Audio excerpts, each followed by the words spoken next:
Hello all, welcome back to our channel. So students, ఈ వీడియోలో counselling dates అంటే TS ICET 2024 counselling dates ఏమేమి ఉన్నాయి, ఫస్ట్ ఫేజ్లో ఏం డేట్స్ ఉన్నాయి అంటే మీ యొక్క డాక్యుమెంట్ వెరిఫికేషన్ ఎప్పుడు, ఏమంటారు కాలేజ్లలో మీరు ఎలా సీట్స్ బుక్ చేసుకోవాలి, ఎవ్రీథింగ్ ఈ వీడియోలో చెప్తాను. డేట్స్ ఎప్పుడు లాస్ట్ ఉన్నాయి final phase, and degree revaluation results రాని వాళ్ళు ఎంబీఏ కోసం ఎంసీఏ కోసం వెయిట్ చేసిన వాళ్ళ గురించి కూడా ఈ వీడియోలో చెప్తాను.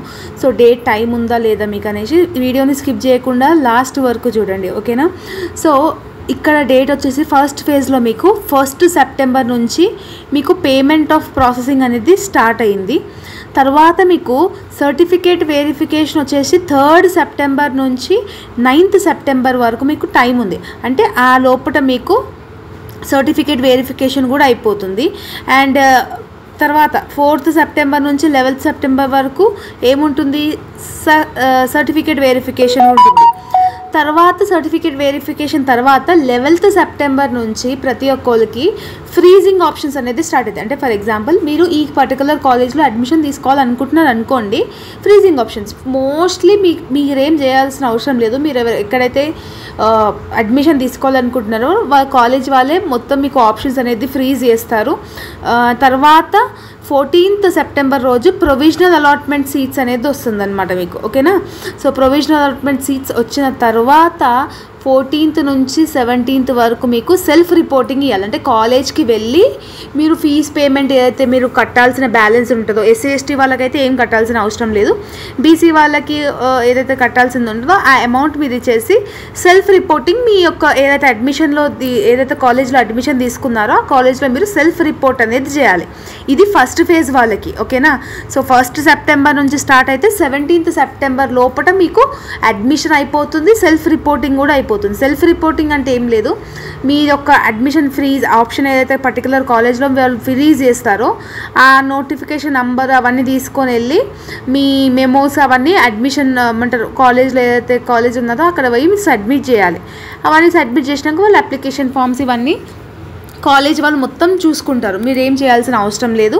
సో మీరు ఈ పర్టికులర్ కాలేజ్కి జాయిన్ అవుతారంటే అక్కడికి వెళ్ళండి, నేను ఇందులో జాయిన్ అవ్వాలనుకుంటున్నా, నాకు ఇంత ర్యాంక్ వచ్చింది, డిగ్రీలో ఇంత పర్సంటేజ్ వచ్చింది అని క్లియర్గా వాళ్ళకి మెన్షన్ చేయండి. డాక్యుమెంట్ వెరిఫికేషన్ ఒక్కటి మీరు చూసుకోవాలి, రిమైనింగ్ ప్రాసెస్ అంతా కాలేజ్ వాళ్ళు చూసుకుంటారు. అడ్మిషన్కి ఆప్షన్ ఫ్రీజ్ చేయడం కానీ అలాట్మెంట్స్ కానీ ఇవన్నీ. ఫైనల్ ఫేజ్ ఎప్పటి నుంచి స్టార్ట్ అవుతుంది అంటే 2024 అంటే కొంతమందికి రీవాల్యుయేషన్లో డిగ్రీ పాస్ అయిన వాళ్ళు ఉంటారు కదా, వాళ్ళకి అంటే అప్పటిలోపటి మీకు వాళ్ళకి డిగ్రీ రీవాల్యుయేషన్ రిజల్ట్స్ వచ్చేస్తాయి, మెమోస్ అన్నీ వచ్చేస్తాయి మీ అందరికీ. 20th రోజు వాళ్ళకి మళ్ళీ సేమ్ ఫీ స్లాట్ ఉంటుంది. తర్వాత సర్టిఫికేట్ వెరిఫికేషన్ ఉంటుంది. సర్టిఫికేట్ వెరిఫికేషన్ 22nd ఒకటి అయిపోతుంది వాళ్ళకి, ఓకేనా.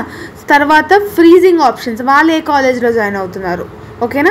తర్వాత ప్రొవిజనల్ అలాట్మెంట్ సీట్స్, తర్వాత ట్యూషన్ ఫీజు, సెల్ఫ్ రిపోర్టింగ్ ఇవన్నీ అయిపోతాయి. రిపోర్టింగ్ ఎట్ కాలేజ్ అంటే వాళ్ళు అనుకున్న కాలేజ్లో రిపోర్టింగ్ 25th నుంచి 28th లోపల వాళ్ళు ఆ పర్టికులర్ కాలేజ్లో వెళ్ళి వాళ్ళు రిపోర్ట్ చేసుకోవాలి.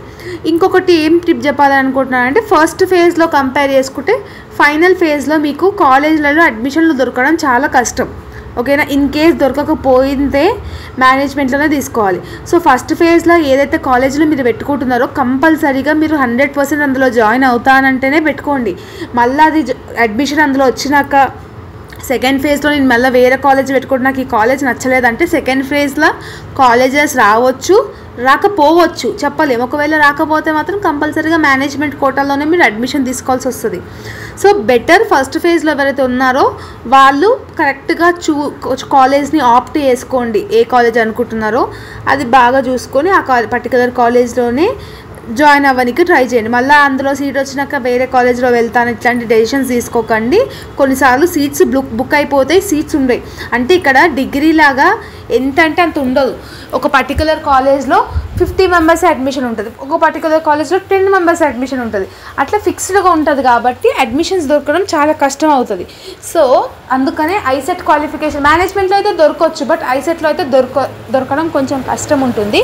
సో అందుకనే చెప్తున్నాను, ఎవరైతే ఫస్ట్ ఫేజ్లో పెట్టుకుంటున్నారో క్లియర్గా పెట్టుకోండి.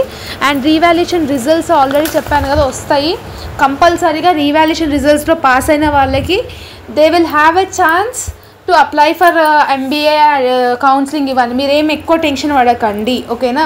సో బ్యాక్లాగ్స్ ఉన్న వాళ్ళకైతే మాత్రం ఈ నెక్స్ట్ ఇయరే ఐసెట్ చేసుకోవాలి. ఇక ఇప్పుడు అయితే లేదు, డిగ్రీ పాస్ అయితేనే MBA అయినా MCA అయినా ఏ ఫర్దర్ స్టడీస్ అయినా చేయనీకే ఉంటుంది. Got it.